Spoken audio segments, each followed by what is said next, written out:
21 September 2024 menjadi hari yang paling dinanti oleh pilot Susi Air Kapten Philip Mark Mertens setelah disandra sekitar 1,5 tahun oleh kelompok kriminal bersenjata di Papua. Akhirnya Philip dibebaskan. Pembebasan Philip dilakukan melalui pendekatan halus atau soft approach dengan melibatkan tokoh agama, gereja, tokoh adat, serta keluarga Egyanus Kogoya. Philip bebas tanpa ada kontak senjata. Mengapa Philip harus disandra begitu lama? Kita akan berbincang dengan narasumber redaktur pelaksana CNN Indonesia Suryanto dalam segmen Editorial View kali ini. Selamat malam, Mas Suri. Selamat malam, Victor. Mas Suri, Tentara Pembebasan Nasional Papua Barat, Organisasi Papua Merdeka TPNPB OPM akhirnya membebaskan Philip, Panglima TPNPB dari Komando Daerah Pertahanan 3 Dugama Derakma Egyanus Kogoya sempat melarang terjadinya kontak senjata dalam proses pembebasan Philip. Sejauh mana CNN Indonesia melihat bebasnya pilot Susi Air ini sebagai buah keseriusan diplomasi pemerintah, Mas Suri?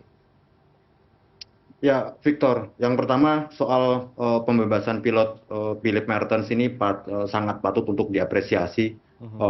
Walaupun baru bisa dibebaskan setelah 1,5 tahun di Sandra, tapi yang harus digarisbawahi adalah proses pembebasannya itu berlangsung dengan tanpa kekerasan, dan yang paling penting adalah Kapten Philip Mertens ini akhirnya bisa kembali dan tanpa terluka sedikit pun dalam kondisi sehat juga.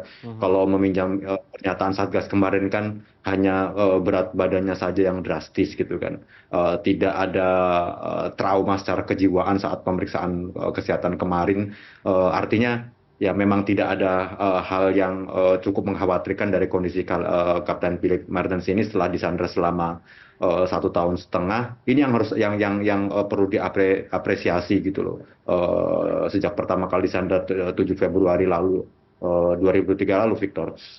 Memang pemerintah selama ini terkesan pasif dalam memberikan pernyataan, tapi media melihat ini adalah bagian sebuah strategi agar proses negosiasi pembebasan sandera ini berjalan sesuai dengan relnya.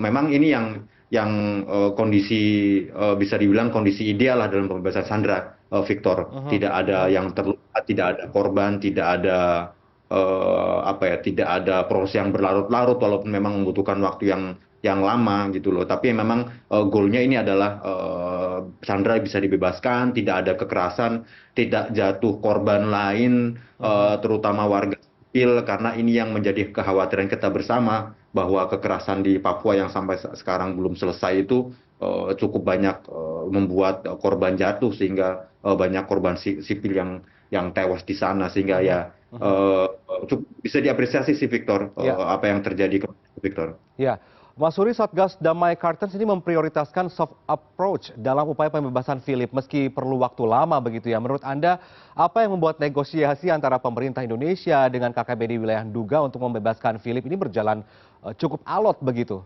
Mas Suri? Kalau kita melihat timeline penyanderaan Philips ini, Victor, dari dia mulai disandra pada tanggal 7 Februari 2023 lalu, sempat ada pernyataan bahwa dari juru bicara OPM waktu itu, bahwa paling lambat 2 bulan itu akan ada pembebasan sandra Kapten Philip Mertens ini. Karena pada saat itu ada pernyataan bahwa bulan Mei itu akan dibebaskan, tapi masalah kan setelah itu kan tidak terrealisir sama sekali. Bahkan muncul video-video dan foto yang dirilis oleh pihak OPM tentang kondisi Mertens sendiri. Kalau pengamat menyatakan bahwa memang pertama ada beberapa faksi di dalam OPM sendiri atau TPNPB sendiri yang memang mereka dinilai tidak satu suara, karena saat itu Sebi Sebom sendiri selaku juru bicara TPNPB menyatakan bahwa mereka masih mencoba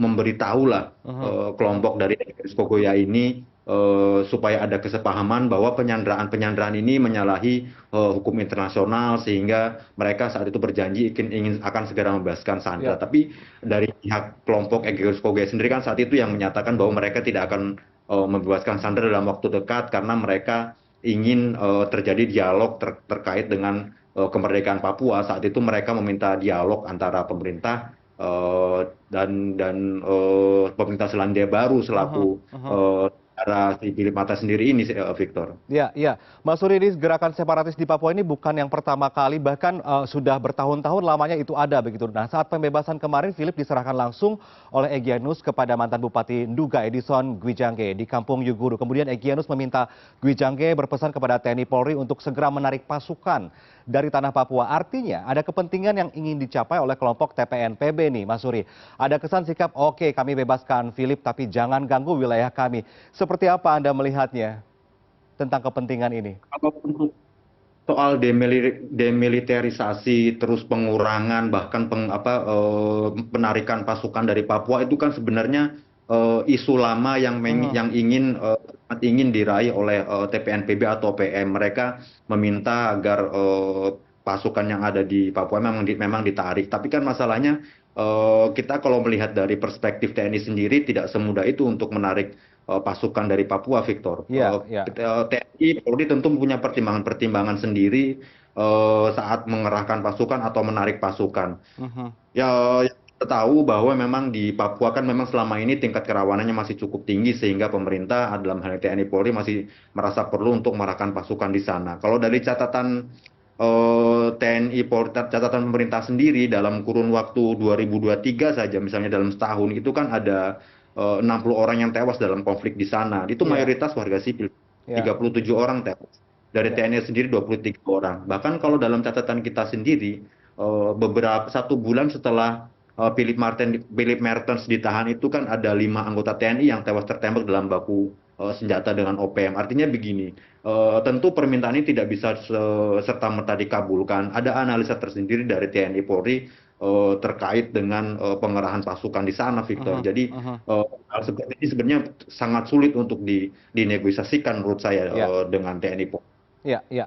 Mas Suri, ini terakhir ada evaluasi dari Presiden Jokowi pasca Philip dibebaskan kemarin. Jokowi menekankan agar setiap kegiatan di Papua harus didampingi oleh aparat keamanan, misalkan TNI atau Polri begitu. Kegiatan yang dimaksud diantaranya membangun infrastruktur, jalan, jembatan, hingga mengamankan pilot yang membawa logistik.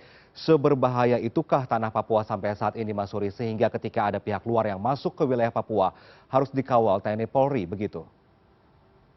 Victor, kalau kita lihat pemberitaan terakhir tanggal 18 September lalu, artinya beberapa hari yang lalu, itu juga ada kasus penyanderaan di Papua. Korbannya itu, sanderanya itu WNI, karyawan yang sedang bekerja di sana. Tapi Mhm. tanggal 18 September kemarin bisa dibebaskan. Ini memang beritanya tidak seramai dengan penyanderaan Philip Mertens, mungkin karena korbannya adalah WNI sehingga kurang disorot oleh media internasional. Dari sini saja sudah tergambarkan bahwa kondisi Papua ini memang masih cukup rawan saat ini, Ya, Victor. Jadi ya. sampai presiden menyatakan hal seperti itu memang ini tidak bisa dianggap sebelah mata. Tapi menurut saya, Victor, gambaran besar pembebasan sandera Kapten Philip Mertens ini menurut saya itu harus menjadi sebuah model penanganan konflik di Papua secara menyeluruh. Mhm. Bagaimana sebuah penanganan konflik di sana dilakukan tanpa baku tembak, Ya. tanpa korban, melibatkan banyak pihak. Kalau Menko Polhukam bilang melibatkan tokoh adat, tokoh agama, tokoh masyarakat. Ini yang harus diadopsi, bagaimana pihak-pihak yang berkepentingan duduk satu meja, Ya, bagaimana ya. membicarakan Papua ke depannya, Mhm. bagaimana konflik di sana harus segera diakhiri agar tidak jatuh korban lagi, Victor. Iya, semoga tindakan persuasif serupa mampu menyelesaikan setiap konflik yang terjadi di tanah Papua tanpa harus ada tindakan represif. Terima kasih banyak Redaktur Pelaksana CNN Indonesia Suryanto bergabung bersama kami di CNN Indonesia Prime News. Selamat malam, Mas Suri. Selamat malam, Victor.